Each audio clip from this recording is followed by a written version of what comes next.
بسم اللہ الرحمن الرحیم۔ السلام علیکم ناظرین۔ سب سے پہلے بات کریں گے لیفٹیننٹ جنرل عبدالقادر بلوچ صاحب، جو بلوچستان سے جن کا تعلق ہے، جو PMLN کے بلوچستان کے پریزیڈنٹ ہیں یا ابھی رہے ہیں۔ ان کے متعلق بات کریں گے کہ انہوں نے یہ کیوں فیصلہ کیا کہ وہ PMLN کو چھوڑنے جا رہے ہیں، اور اس کے اوپر میری ان سے بات ہوئی تھی، تو وہ بات آپ سے شیئر کروں گا۔ اس کے ساتھ ساتھ ہم بریفلی یہ بھی بات کریں گے کہ نون سے شین جو نکل رہی تھی تو وہ کیا نکل رہی ہے کہ نہیں، کیونکہ میری اطلاعات یہ ہیں کہ شہباز شریف صاحب نے جواب دے دیا ہے کہ جی نون سے کوئی شین نہیں نکل رہی۔ اور تیسری اس کے ساتھ یہ بات کریں گے کہ لندن میں میاں نواز شریف صاحب کا کیا موڈ ہے، بیکاز وہ بہت زیادہ ان میں اگریشن جو رہا ریسنٹ پاسٹ میں، تو کیا یہ اگریشن ویسے ہی رہے گا یا کوئی تھوڑی سی نرمی آئے گی، تو اس کے اوپر بھی بات کریں گے۔ جو اطلاعات ہیں وہ آپ سے شیئر کروں گا۔ سب سے پہلی بات، آج میری بات ہوئی جنرل عبدالقادر بلوچ صاحب سے، تو وہ فارمر گورنر بھی رہے۔ آپ کو پتہ ہے کہ بلوچستان کے مشرف صاحب کے ٹینیور میں وہ وہاں پہ کور کمانڈر بھی رہے۔ اس کے علاوہ جو PMLN کی لاسٹ گورنمنٹ تھی نواز شریف صاحب کی، اس میں وہ وزیر بھی رہے، وفاقی وزیر کا بھی عہدہ ان کے پاس تھا۔ تو یہ جو ابھی ایاز صادق صاحب کی جو سٹیٹمنٹ آئی، تو اس کے بعد سے ان کا فوری طور پہ ایک فیصلہ آیا، اناؤنسمنٹ آئی کہ جی میں ریزائن کر رہا ہوں۔ لیکن زیادہ تر لوگ یہی سمجھتے ہیں کہ شاید ایاز صادق صاحب کی جو سٹیٹمنٹ تھی اور اس کے اوپر جو پارٹی نے ایک سٹانس لیا، شاید اس سے ان کی ریزگنیشن کا تعلق ہے۔ لیکن جو میری بات ہوئی بلوچ صاحب سے، تو بلوچ صاحب کا کہنا ہے کہ آلدو بہت سی چیزیں ہیں، لیکن انہوں نے پرائمریلی کہا کہ جو سول ریزن ہے، جو اصل وجہ ہے، وہ میاں نواز شریف صاحب کی جو کوئٹہ میں جب PDM کا جو جلسہ ہوا تھا اور اس میں جو تقریر تھی، وہ اصل ریزن تھا۔ اور اس تقریر میں بھی خاص طور پہ انہوں نے یہ کہا کہ جس وقت میاں نواز شریف صاحب نے یہ بات کی تھی کہ آرمی چیف اور DGISI کا نام لیا کہ جی، اور پھر گنوایا کہ جی ان کے متعلق کیا ایکیوزیشنز تھے on part of Mian Nawaz Sharif کے، کس بات کو وہ ذمہ دار ٹھہرا رہے تھے۔ مطلب الیکشنز کی بات ہو گئی، پھر اس سے پہلے جو پاناما کی ان کی سزا ہوئی، واٹ ایور جو بھی آپ ایلیگیشن تھے، وہ آپ سب کو پتہ ہے کہ میاں نواز شریف صاحب نے کیا کہا تھا۔ تو اس کے بعد آپ کو یاد ہوگا کہ انہوں نے میاں نواز شریف صاحب نے جب یہ بات کی تھی کہ میں فوج کے بارے میں، انہوں نے ڈیفرنٹ ویو لیا کہ فوج کے بارے میں میرا ویو بالکل ڈیفرنٹ ہے، یہ انسٹیٹیوشن ہے جس کی میں بڑی عزت کرتا ہوں، قدر کرتا ہوں۔ وہ بار بار یہ بات بھی کر رہے ہیں، لیکن وہاں پہ انہوں نے خاص طور پہ یہ بات کی تھی، اور جو جنرل بلوچ صاحب نے کہا کہ یہ میرے لیے قابل برداشت نہیں ہے، اور وہ یہ بات کی تھی کہ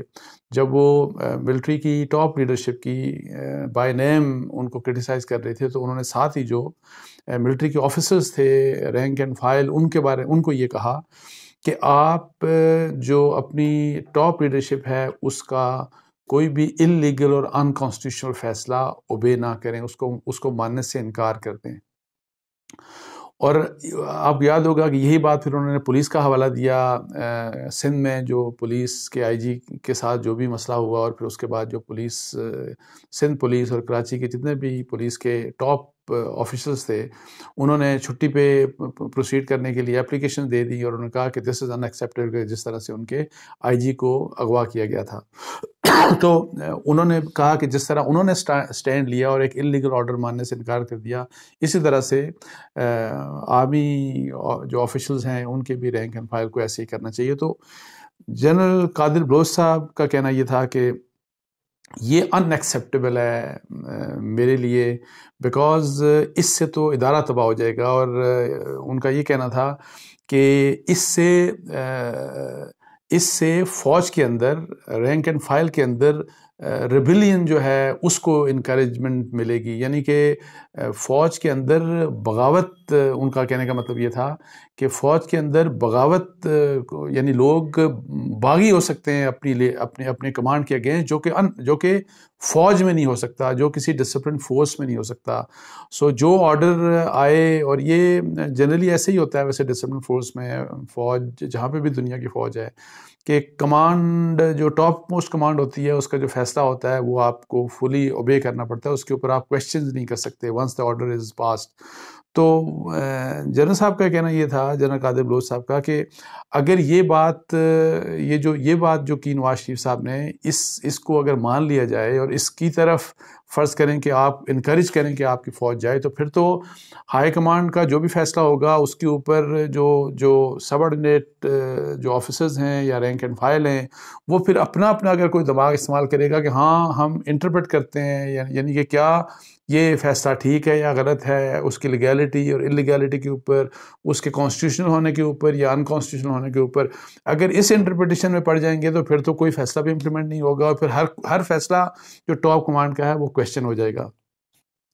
تو جنرل صاحب نے کہا کہ یہ چیز میرے لیے ٹوٹل ان ایکسیپٹیبل ہے، اور جس فوج میں میں نے اتنا عرصہ سرو کیا ہے، تو وہ یہ کہہ رہے تھے کہ میں انشاءاللہ تعالیٰ جو اپنے ایک تو یہ کہہ رہے تھے کہ میں نے ابھی تک ریزائن لکھ کے نہیں بھیجا، میں نے ابھی party as such formally quit نہیں کی، لیکن 7 نومبر کو وہ کہہ رہے تھے کہ میں پریس کانفرنس کروں گا، اور اس پریس کانفرنس میں اپنی وجوہات اور یہ اناؤنس کروں گا اپنا ریزگنیشن فرام دا پارٹی، اور یہ وجوہات بھی، اور یہ وجہ انہوں نے مین بتائی. اس کے علاوہ ویسے اور بھی وہ بات کر رہے تھے، لیکن چونکہ اخباروں میں یہ بھی آیا تھا کہ جی وہ جو زہری صاحب جو فارمر جو چیف منسٹر تھے بلوچستان کے، ان کے متعلق انہوں نے کہا کہ جنرلی یہ کہا جاتا ہے کہ ثناء اللہ زہری صاحب کی وجہ سے، بیکاز ان کو کوئٹہ کے پی ٹی ایم کے جلسے میں نہیں بلایا گیا تھا، اور ان کو روک دیا گیا تھا، پی ایم ایل این کی لیڈرشپ نے روک دیا تھا، کہ وہ کہہ رہے ہیں کہ شاید اس وجہ سے میں چونکہ کہہ رہا تھا کہ ان کو آنا چاہیے، لیکن وہاں پہ اختر مینگل صاحب کی چونکہ ریزرویشن ہے ان کے اگینسٹ، زہری صاحب کے اگینسٹ، سو ان کی وجہ سے پی ایم ایل این کی لیڈرشپ نے کہا کہ روک دیا زہری صاحب کو کہ آپ جلسے میں نہ آئیں. وہ کہتے ہیں کہ یہ بات بالکل صحیح ہے کہ میں نے اس وقت شاید خاقان عباس صاحب کو بھی، احسن اقبال صاحب کو بھی، مصدق ملک کو، اور محمد زبیر صاحب کو، اور مریم اور غزیب صاحبہ کو، سب کو میں نے کنوے کیا کہ یہ نہیں اس طرح ہونا چاہیے، زہری صاحب کو آنا چاہیے. لیکن وہ کہتے ہیں کہ یہ وجہ نہیں تھی، یہ چیزیں پارٹی کے اندر اختلاف ہو سکتے ہیں اور سیٹل بھی ہو جاتی ہے، لیکن میری اصل وجہ وہی ہے جو میں پہلے آپ کو بتا چکا ہوں. تو اب دیکھتے ہیں کہ 7 تاریخ کو پریس کانفرنس کریں گے تو اس میں وہ اور کیا کچھ بات کرتے ہیں. اس کے بعد ہم دوسری جو بات تھی کہ وہ جو نون سے شین نکلنے والی بات، جو کہ شیخ رشید صاحب جو ہیں فیڈرل منسٹر، انہوں نے ایک دفعہ نہیں بلکہ بہت دفعہ کہا کہ جی دسمبر سے پہلے یا 1-2 ماہ میں انہوں نے کہا تھا کہ جی نون سے شین نکل آئے گی، اور اسی دوران جب یہ باتیں کر رہے تھے تو شہباز شریف صاحب، جن کو شین سے تشبیہ دی جا رہی تھی، وہ ان کو تیسری دفعہ نیب نے اریسٹ کر لیا اور وہ جیل چلے گئے، اور نیب نے اپنی کسٹڈی میں لے لیا. تو اس دوران آپ کو یاد ہوگا کہ میں نے آپ سے شیئر کیا تھا کہ کچھ خفیہ ملاقاتیں بھی ہوئیں جن کو خفیہ رکھا گیا، جن کے اوپر میاں نواز شریف صاحب اپسیٹ بھی ہوئے، اور سو یہ سب کچھ چلتا رہا. تو آج سب نے دیکھا کہ جب شہباز شریف صاحب اور حمزہ شہباز کو اکاؤنٹیبلٹی کورٹ میں لایا گیا، تو وہاں پہ مریم نواز صاحبہ بھی وہاں پہ آئیں، اور انہوں نے کہا یہ سب نے دیکھ لیا کہ اب وہی شین وین والی واٹ ایور جو بھی بات ہے. لیکن میں آپ کو اب یہ بتاتا ہوں کہ مجھے جو بتایا گیا پی ایم ایل این کے سینئر سورسز کی طرف سے کہ جی وہ جو ایفرٹس تھیں، جو لوگ ملتے رہے اور مبینہ طور پہ انہوں نے یہ جا کے بات کی، کوئی ڈیمانڈز مانگ رہے تھے کہ جی آپ کوئی ڈیمانڈز بتائیں شہباز شریف صاحب سے کہ جی تاکہ یہ معاملات جو کنفرنٹیشن ہے وہ ٹھیک ہو، واٹ ایور جو بھی ہے. تو اس میں شہباز شریف صاحب نے میری جو اطلاعات ہیں، انہوں نے کسی بھی قسم کی بات کرنے سے انکار کر دیا، اور وہ آلدو میاں نواز شریف صاحب کی ہو سکتا ہے کہ اگریسو جو پالیسی ہے اس سے وہ اگری نہ کرتے ہوں، جو کہ ان کا ڈفرینس اوپینین ہمیشہ سے ہے. اور یہ جو میں نہیں مانتا کہ یہ جو ہوتا ہے نا بیڈ کاپ اور گڈ کاپ والی بات، یہ بات نہیں، ایک جینوئن ڈفرینس اوپینین کسی میں بھی ہو سکتا ہے، اور